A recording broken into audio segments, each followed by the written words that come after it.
During a recent appearance on The Late Show with Stephen Colbert, Prince Harry displayed great charm.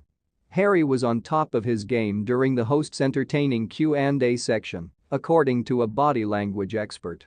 In a pre-recorded episode that aired on February 28, Prince Harry responded to a number of Colbert questioners from the host.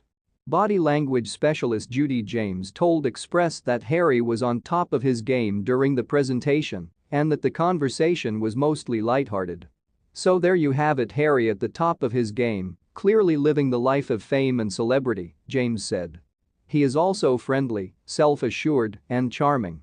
Harry's indications show he is relishing the attention, siding with the audience, and working them like a pro," she continued.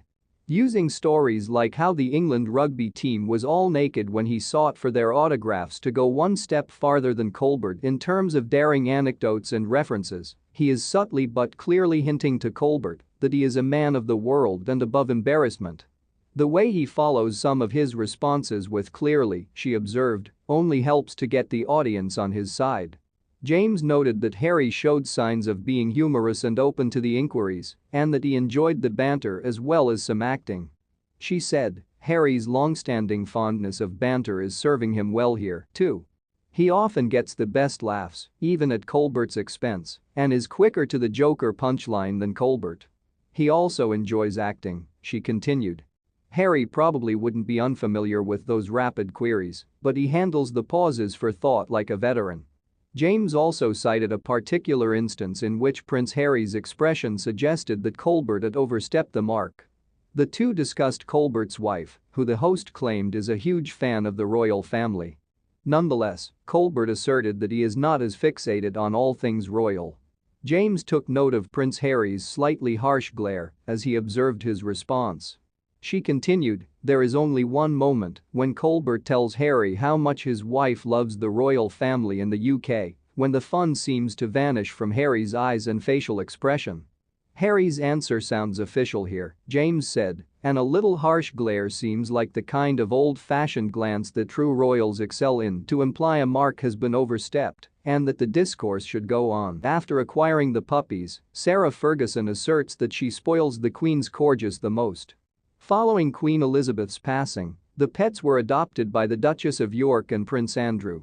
The corgis that Sarah Ferguson and Prince Andrew adopted after the passing of Queen Elizabeth in September of last year were allegedly spoiled by her.